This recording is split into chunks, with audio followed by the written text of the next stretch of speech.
Salutations, everybody. This is John Kayalaw coming to you today with episode 26 of the Dark Matter Myth podcast. This one here is called Consenting to a Better You. Thanks for tuning in. As you progress forward on this experience, on this experiment that we call life, you will be met with a variety of obstacles. Some of these obstacles would be of grand consequences and almost seem impossible to circumvent, while others would seem inconsequential and easy to break through. While these obstacles tend to manifest themselves throughout a variety of categories within our lives, within friends, within family, professionally, recreationally, emotionally, and mentally, there are times when we tend to surrender or become stagnant from the weight of a particular problem. And while at times these particular problems or obstacles may seem to be out of your own reach and may seem to not have any real solution, it is my firm belief that it is not any external problem that requires a solution, but any real solution to any real problem lies within each and every one of us. We all have the potential to be our own healers. And at any time when we tend to shift blame or shift responsibility, we take a step away from becoming our own healers and slip into the victim mentality. This mentality is of a low vibration, and being in such a state, one may tend to bring others down during these times when they radiate a negative energy field. And you may witness this in your everyday life, dealing with people who tend to complain, who tend to be frustrated and vent aggravation as they continuously breathe life into things that are inconsequential. And we all have been there. We've been on both sides of the coin. But one thing that is true about this particular coin that has two sides in which we may experience at any time is that at no particular time are we required to have a coin whatsoever. So what I wanted to express today is that we don't have to live lives of polarity. We don't have to be heads or tails on this particular coin. And in fact, what we are going to do today is exchange that coin for something much more beneficial. And we're going to use this coin as an investment in your future self and use it as a down payment on the person you would wish to become most. So only at your consent would we continue on. If you do not wish to continue, if you do not wish to become the person you want to be, then this is the place you should stop. Feel free to turn this podcast off and continue about your day. But if you do wish to continue on and you do wish to undergo the process of evolution, then this is the place we will begin.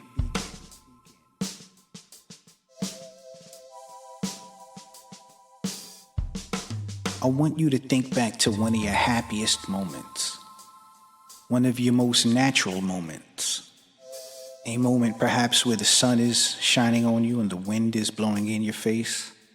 I want you to engage with this moment, and I want you to take a real observation to how you feel.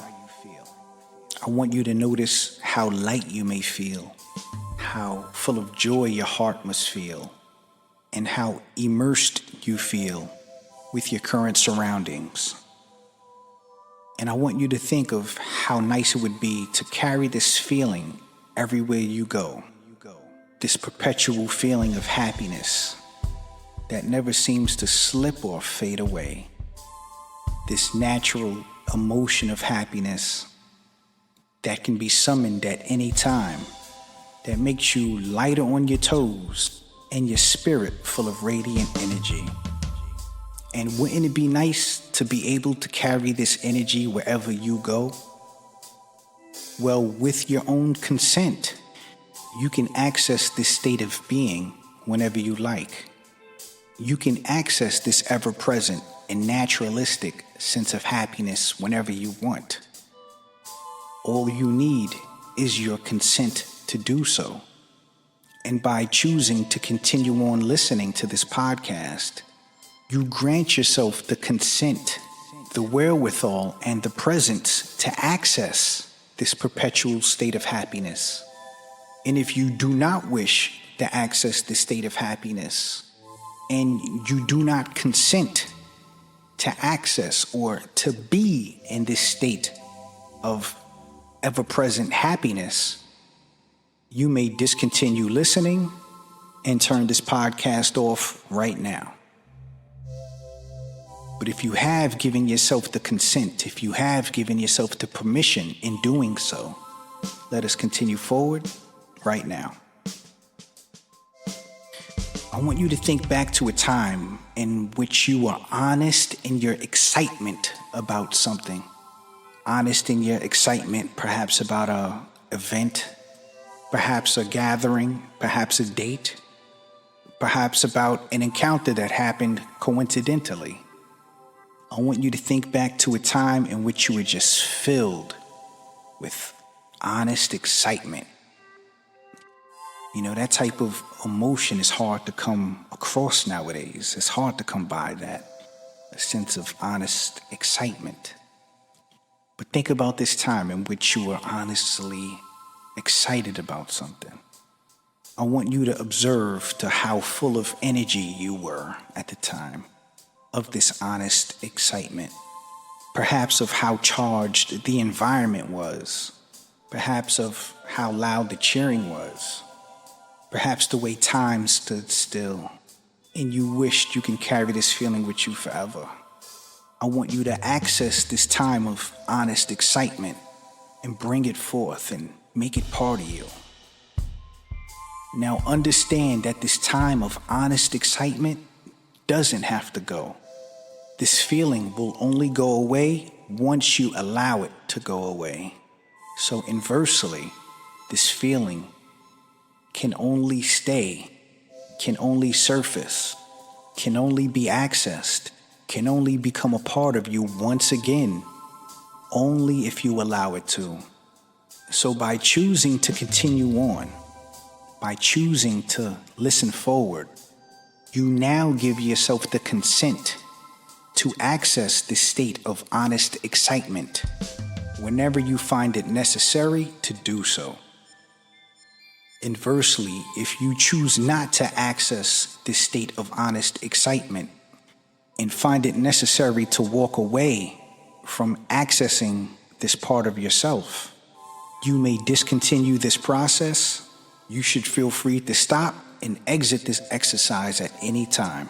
Otherwise, we give consent to ourselves to access our state of honest excitement, and we will continue forward.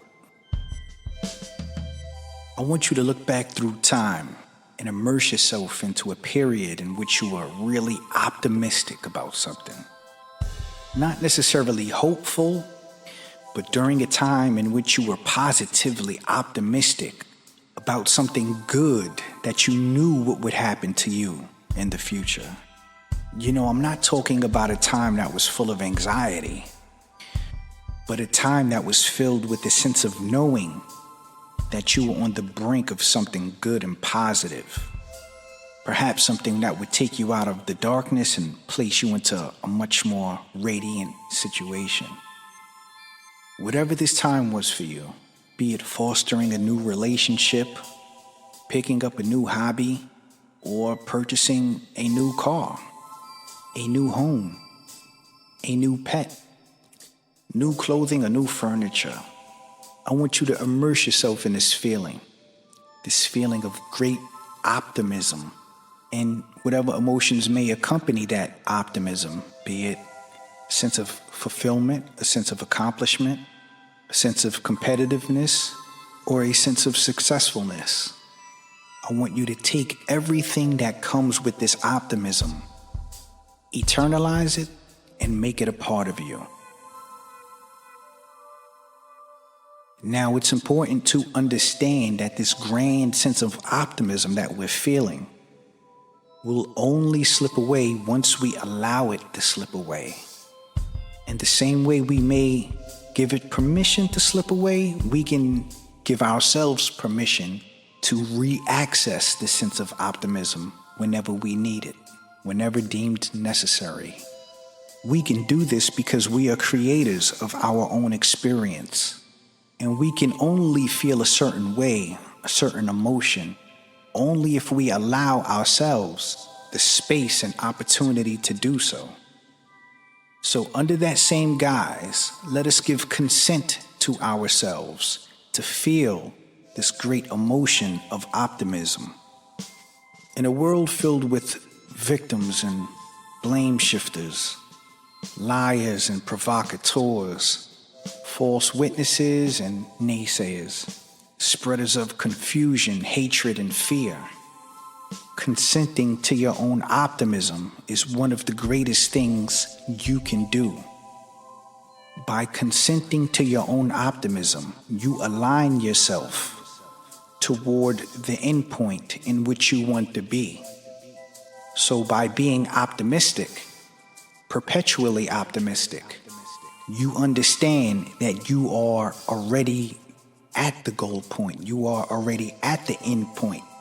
It's just a matter of riding out the road, which may be very bumpy, before you get there. So today, on a step-by-step basis, you have consented to many things. You've consented to your happiness, and you've also consented to taking the steps deemed necessary in order to achieve happiness on a perpetual level. You've consented in achieving a sense of honest excitement in your day-to-day life. And you've consented to taking all the steps deemed necessary in finding this sense of honest excitement in your everyday life. And lastly, you've consented to your own optimism. You've consented into being optimistic, and you've consented in taking the steps deemed necessary in finding the sense of optimism in your everyday life.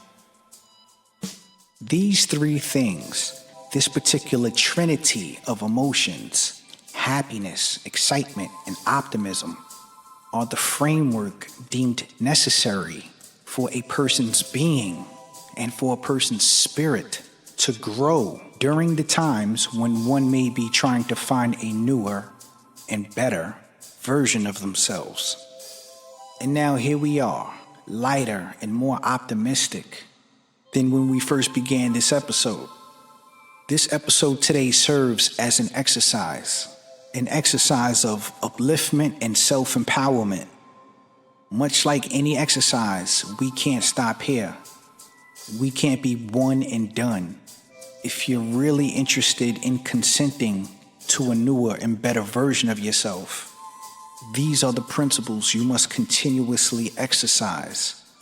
Finding happiness, honest excitement, and optimism will grow tiresome at times.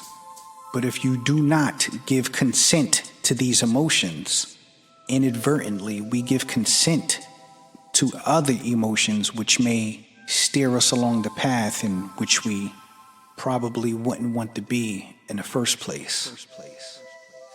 So once again, this is John Kyle coming to you today with episode 26 of the Dark Matter Myth Podcast, Consenting to a Better You. Thanks for tuning in.